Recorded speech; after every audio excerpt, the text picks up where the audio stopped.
aku Rohma. Dan aku Esti. Jadi kita udah lama banget ya Banget. ngobrol-ngobrol kayak gini. Iya. Kita juga udah lama banget nggak ketemu, bener nggak? Nah makanya sebelum mulai kayaknya kita mau disclaimer dulu. Iya. Jadi kita di record sekarang, kita insya Allah udah nerapin protokol kesehatan. Dengan apa Dengan jaga jarak, Yup, pakai masker, dan kita juga udah pakai hand sanitizer. sanitizer. Semua tim juga udah pakai itu. Jadi teman-teman jangan lupa jaga kesehatan dan prokesnya juga. Jadi disclaimer juga, tema yang bakal kita obrolin kali ini, kita bakal sharing sama teman-teman soal self healing. Oke, ngomongin soal self healing nih Jadi self healing itu kan erat kaitannya sama luka ya. Jadi apa aja sih luka-luka yang pernah kamu alamin sebelumnya? Terus kenapa sih hal itu bisa terjadi di diri kamu? Dan biasanya gimana cara kamu ngobatin itu? Kalau diceritain ini bakal panjang sih ya. Cuman sih intinya memang di beberapa bulan kebelakang ini memang ada satu dan beberapa luka yang lagi aku alami. Dan kayaknya gak bisa aku jelasin secara detail juga. Intinya sih si luka itu tuh aku selalu menganggap kalau luka itu terjadi karena ulahku sendiri.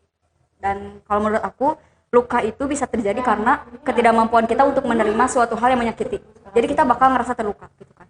Nah, intinya si luka yang aku alamin ini di beberapa bulan kebelakang ini adalah ulahku sendiri, dan juga ada kaitannya sih sama orang di luar diri aku dan juga aku di masa lalu gitu. Dan kenapa bisa terjadi ya tadi itu? Kenapa bisa terjadi? Karena yang aku rasa beberapa tahun kebelakang ini banyak sekali perasaan, emosi, dan juga pikiran yang aku tekan gitu. Jadi ya karena aku menekan itu semua itu numpuk dan akhirnya ya jadi suatu sampah gitu buat aku. Dan gimana cara ngobatinnya? Jujur sih di tahun 2021 ini adalah tahun titik refleksi paling besar sih buat aku. Karena aku ngerasanya di setiap harinya aku tuh begitu bersusah payah, begitu berupaya untuk ayo sembuh gitu. Ayo perbaikin, ayo evaluasi kayak gitu. Tentunya udah beragam cara banget sih yang aku lakuin buat healing gitu ya, buat ngobatinnya.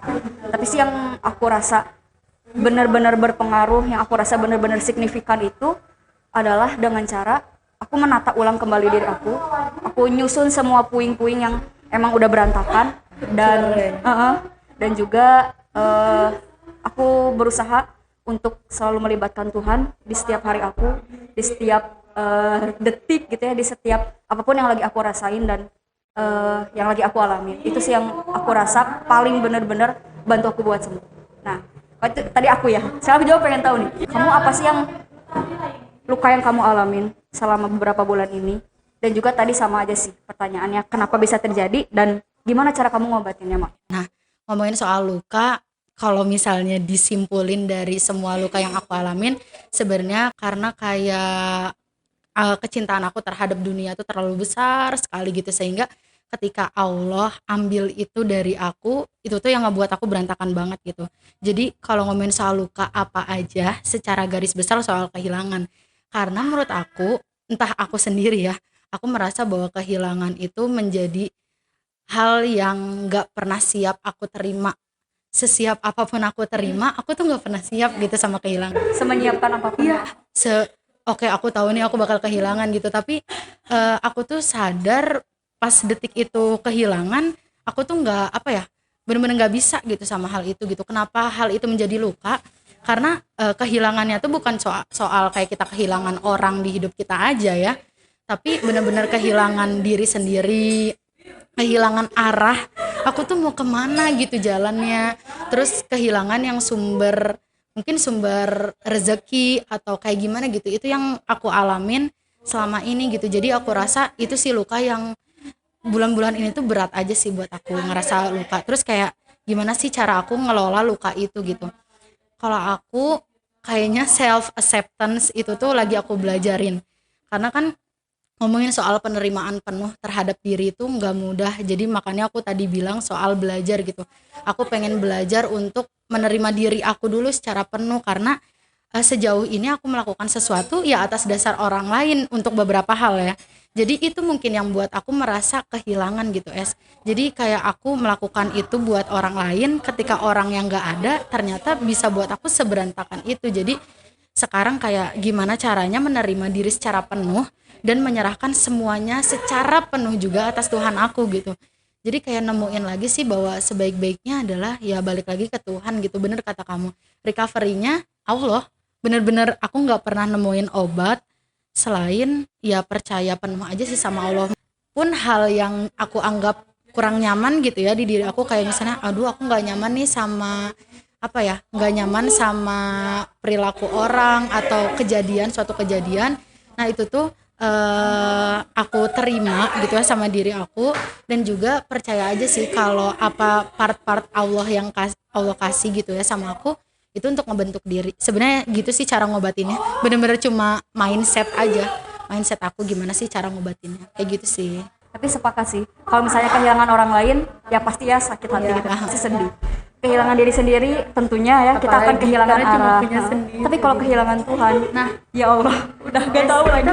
Kita pernah ngobrolin gak sih, kita pernah ngobrol gini, ya Allah maafin kita lambat. Esti pernah bilang gitu teman-teman, maafin kita lambat tapi tolong jangan pernah tinggalin kita, karena satu-satunya yang kita punya ya dia gitu. Walaupun kita suka bilang satu-satunya yang kita punya kan diri kita, makanya kita tuh harus sayang sama diri sendiri.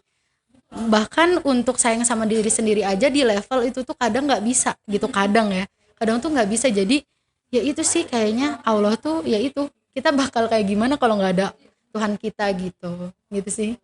Ini agak berat ya. Kita next. Soalnya ngomongin soal luka, oke next. Pertanyaannya, nah tadi udah tuh kamu kan ngalamin lukanya. Sekarang aku mau tanya, biasanya kamu butuh waktu berapa lama sih Mak untuk melakukan self healing itu? Berapa lama ya waktu? Ngomongin soal waktu, sebenarnya gimana lukanya nggak sih kayak misalnya kita dapat luka nih kayak tadi, entah apa nih, kalau aku kan soal kehilangan yang tadi aku bahas. Nah itu tuh setiap lukanya tuh beda, dan aku tuh nggak tahu gitu kayak kapan ya aku tuh bisa sembuh total gitu. Dan setiap luka tuh kayak pada akhirnya nemuin di titik penerimaan aja, dan kayaknya itu butuh waktu yang lama sih buat aku. Kalau untuk apa ya, untuk nyebutin angka gitu ya, aku tuh gak pernah sadar gitu kalau aku tuh udah sembuh, kayak kayaknya aku udah sembuh deh dalam hitungan 3 bulan gitu. Enggak, kayak misalnya kita ngomongin soal apa nih, kehilangan seseorang, enggak kayaknya aku udah sembuh deh, enggak bisa nge-disclaimer gitu. Jadi aku juga nggak tahu, cuma memang itu butuh waktu yang lama untuk aku. Apalagi cara aku sembuh tuh ya aku ngobrol sama diri sendiri, bener kata Esti, kita ngeriset semuanya, kita bangun lagi sesuatu hal yang kita anggap tuh udah berantakan banget, puzzle yang berantakan, oke, atur lagi nih kayaknya gitu kan. Jadi kalau aku butuh waktu yang lama, tapi ngomongin soal berapa lamanya aku nggak tahu gitu, nggak bisa, karena setiap luka juga beda kan gitu. Kalau kamu sendiri gimana Sama sih, sepakat. Tergantung seberapa besar si lukanya dan seberapa besar kemauan kita gitu untuk sembuh dari situ. Kadang kalau misalnya cerita yang tadi ya, pas aku luka yang pas tadi aku ceritain, jujur sampai sekarang aja aku masih dalam proses healing gitu. Tapi ada beberapa luka yang memang terjadinya tuh udah masa lampau gitu ya, udah dulu mulai mengering, tapi kalau misalnya ketiup angin misalnya atau apa masih suka kerasa nyelekitnya gitu kan. Tapi ada juga beberapa luka yang memang baru terjadi kemarin-kemarin, sekarang tuh udah aku rasa udah aku recovery gitu dari situ. Jadi benar sih, tergantung seberapa besar kita menerima si luka tersebut. Betul. Aku mau nanya nih ya, tadi kan kita ngomongin soal penerimaan. Nah penerimaan itu selalu bermula dari kita memaafkan gitu ya. Jadi kalau kita mau nerima kan otomatis kita udah memaafkan semua yang kita anggap tuh kurang nyaman sehingga menjadi luka tadi gitu kan. Nah kenapa memaafkan itu menjadi hal yang penting? Memaafkan diri sendiri itu penting karena menurut aku dia itu merupakan gerbang pertama dan gerbang utama sih dalam ya benar tadi, dalam penerimaan dan dalam proses menyembuhkan diri gitu. Memaafkan diri itu proses membersihkan, proses menghapus kotoran, menghapus penyakit yang selama ini ada di diri kita gitu, yang bikin kita jadi berat gitu hidupnya. Terus kadang aku agak bingung sih kenapa kalau kata orang-orang gitu ya, memaafkan diri itu merupakan pekerjaan yang paling sulit dibandingkan dengan memaafkan orang lain. Ya nggak sih? Kadang kenapa sih, aku juga suka bertanya, kenapa kita tuh begitu mudahnya memaafkan orang lain tapi sangat berat gitu untuk memaafkan diri sendiri. Padahal kalau misalnya kita udah bisa maafin diri ya, kayak hidup kita tuh bakal enteng gak sih? Iya benar. Terus bakal ngerasa kayak ya nggak ada dendam, nggak ada apa gitu, karena ya tadi dia tuh merupakan suatu gerbang untuk kita menerima diri kita. Lama kelamaan kalau kita bisa memaafin diri kita sendiri, kita bakal paham nih sama diri kita sendiri, kita bakal ngerti kalau ya kita tuh bisa salah loh, kita tuh berhak salah, kita tuh bukan orang yang Salah. kita tuh bukan orang yang sempurna. Lama kelamaan kita bakal ngerti diri kita sendiri, dan tanpa kita sadari kita pun akan bisa memahami orang lain gitu, sehingga dengan bisa memahami orang lain kita bakal punya batas toleransi yang lebih besar lagi, kita bakal punya hati yang lebih lapang lagi untuk memaafkan orang lain juga. Setuju sih. Impactnya besar banget gak sih memaafkan diri sendiri? Karena balik lagi sih tujuan dari tadi kan Esti ngomongin soal luka, luka itu berawal dari diri sendiri. Aku setuju karena kan itu bisa jadi turunannya dari ekspektasi kita terhadap sesuatu. Jadi kan diri sendiri yang buat. Nah, jadi kita nggak usah jauh untuk memaafkan orang lain karena dari mulai kita memaafkan diri sendiri itu tuh udah jadi auto gitu loh. Yang lainnya tuh kalau kita udah oke deh, kita nerima, udah maafin, yang lain tuh udah nggak usah ditanya lagi, udah pasti gitu. Makanya perlu banget memaafkan diri sendiri gitu ya. Iya sih benar. Self healing terapi yang biasa aku lakuin tuh biasanya sama nulis. Jadi kalau misalnya aku nggak bisa marah kayak gitu, salah satunya dengan nulis gitu. Kalau nulis kayak misalnya energi negatif tuh bisa keluar aja gitu, di situ.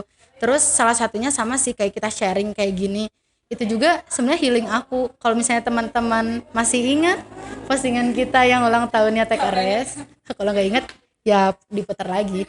Jadi kalau teman-teman masih ingat self buat bikin podcast juga salah satu self healing aku gitu. Mungkin step pertama aku ngobrol sama diri sendiri kayak self talk gitu loh, kayak evaluasi diri lah ibarat mah kayak gitu. Terus nanti nulis tuh kayak aduh bener-bener gak kuat banget nih ya, biasanya aku nulis entah di Medium sama Esti juga kan, sama atau enggak di sticky note ada di kamar aku. Esti tadi dikasih tahu. Jadi aku suka nulis-nulis kayak nenangin diri sendiri, itu kayak gitu healing aku mah nulis sih biasanya.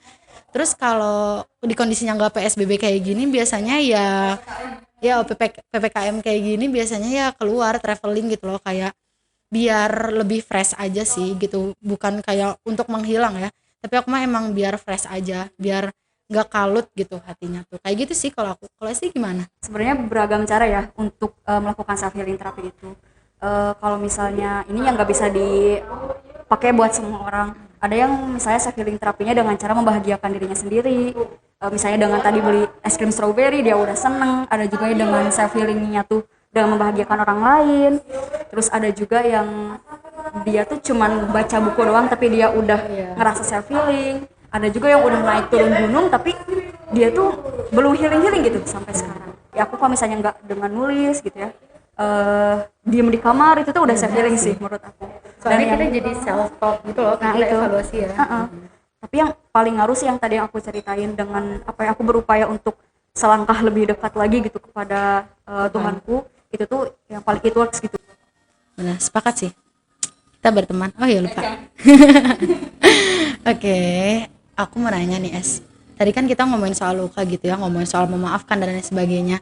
Kalau misalnya luka itu tuh nggak segera kamu obati, berarti kan tidak ada kesadaran untuk mengobati hal itu. Jadi kayak karena kan luka tuh ada yang oke kita sadar nih ini harus diobatin. Ada juga ya udahlah membiarkan semuanya. Impactnya akan seperti apa kalau sampai si luka itu tuh nggak diobatin? Menurut kamu kayak gimana? Kalau menurut aku sih, kalau misalnya luka itu nggak diobatin ya luka itu bakal semakin besar, semakin terinfeksi, malah bisa nyebar kemana-mana gitu kan. Kalau misalnya ini ya, aku kaitin lagi nih sama farmasi. Menurut aku gitu ya, apa yang membuatmu sakit itulah yang akan membuatmu kuat gitu. Dan kayak gini ya contohnya, misalnya kita lagi sakit nih, kita dikasih obat kan ya emang sih ada, kalau misalnya kita sakit kita suka ngebiarin diri kita sendiri sembuh aja gitu kan. Tapi ya memang butuh waktu yang lama gitu untuk hal itu. Tapi coba kalau misalkan kita ambil obat, kita dikasih obat pahit kan, atau misalnya lebih parahnya kita dikasih obat lewat suntikan gitu, atau diinfus, ataupun dengan beragam cara lainnya. Memang pada awalnya tuh bakal kerasa, ih kok pahit banget sih, ih kok sakit banget sih, setiap hari aku harus disuntikin. Tapi secara nggak sadar, lama-kelamaan kita tuh bakal dibantu oleh obat tersebut untuk cepat pulih. Ya nggak sih?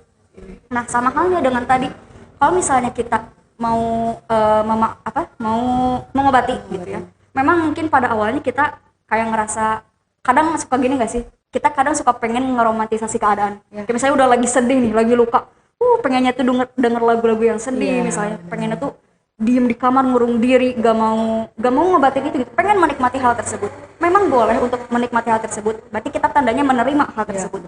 Tapi kalau misalnya dibiarkan kelamaan, itu tuh bakal jadi sampah yang numpuk gitu, yang nantinya ya tadi bener bakal meluas gitu.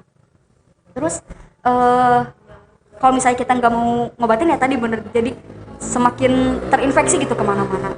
Dan satu lagi tadi aku kelupaan untuk mengenai self healing gitu ya. Sebaik-baiknya self healing menurutku, self healing terapi yang baik itu adalah self healing yang nggak melukai orang lain gitu.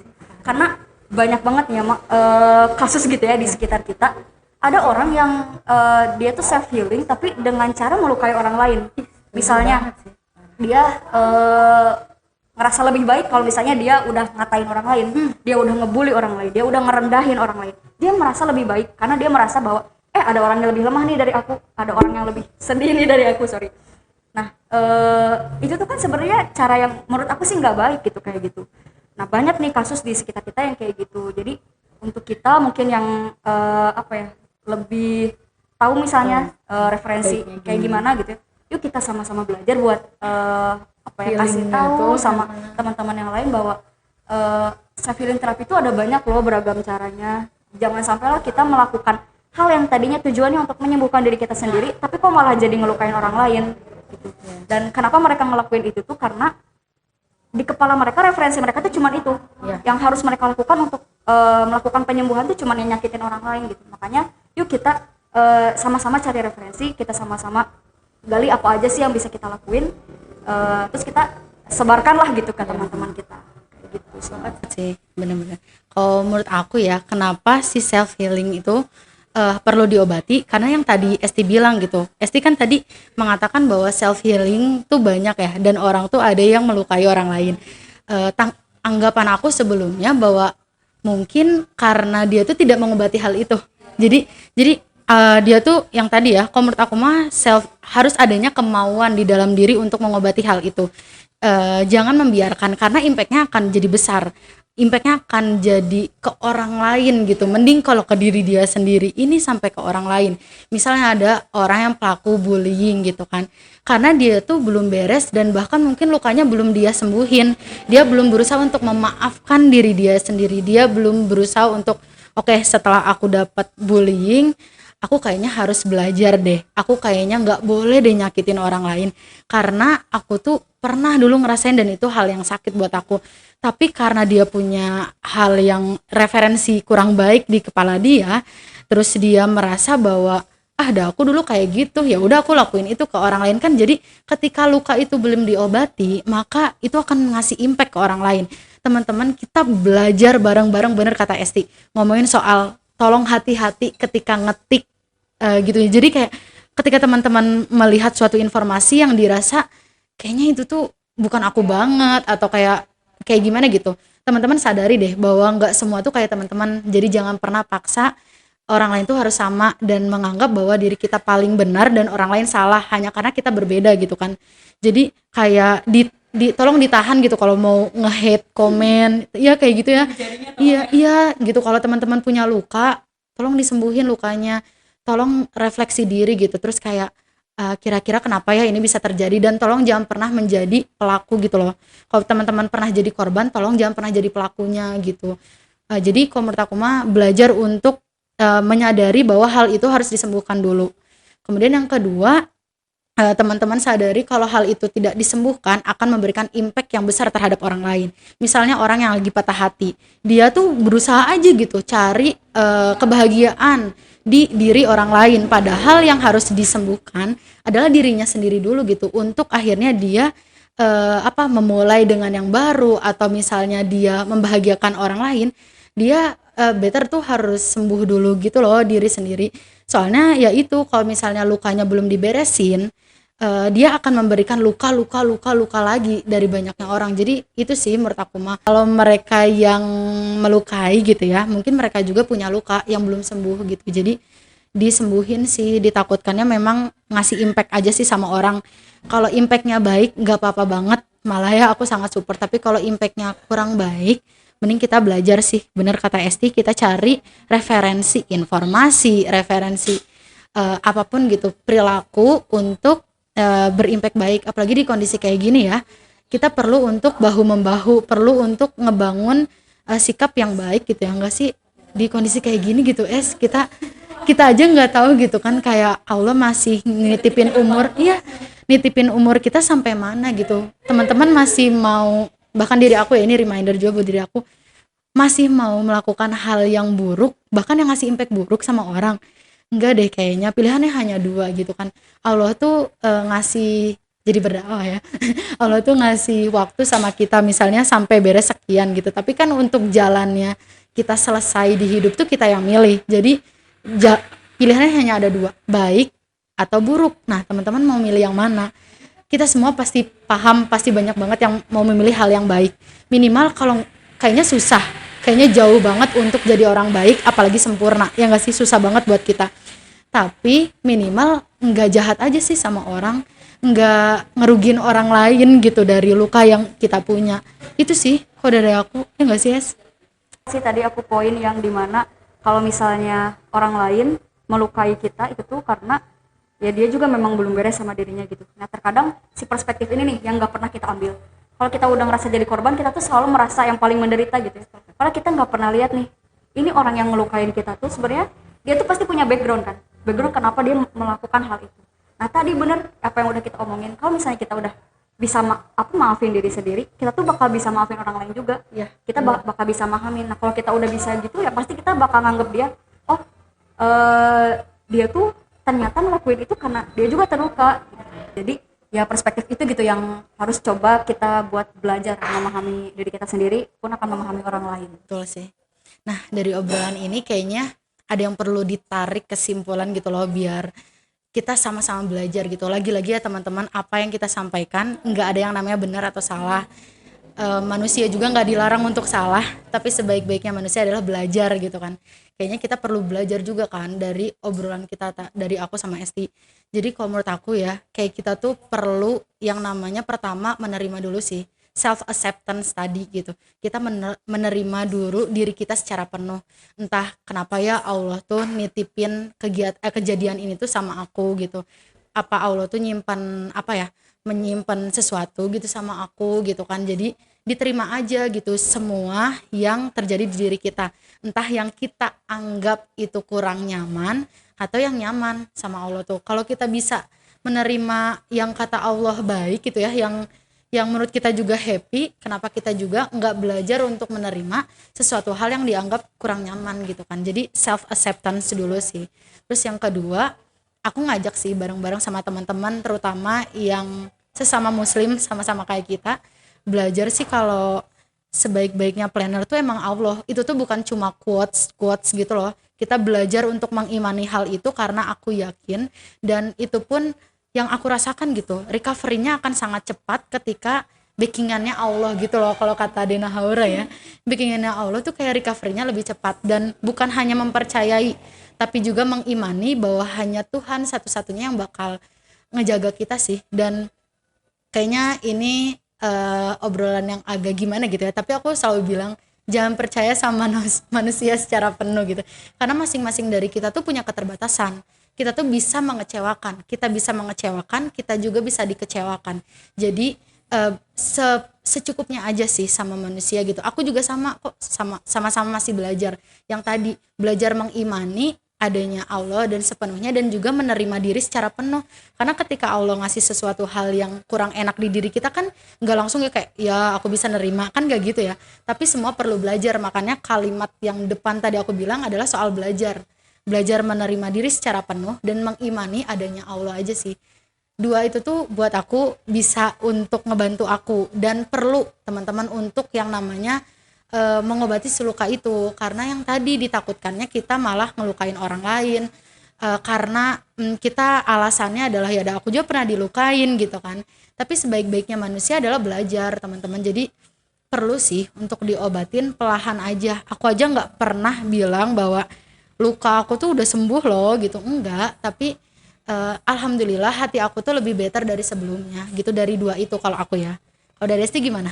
Ya intinya sih kalau misalnya kita punya luka, yuk sembuh yuk, ayo kita sembuhin biar nggak jadi penyakit buat diri kita sendiri dan nggak kita tularin gitu ke orang lain.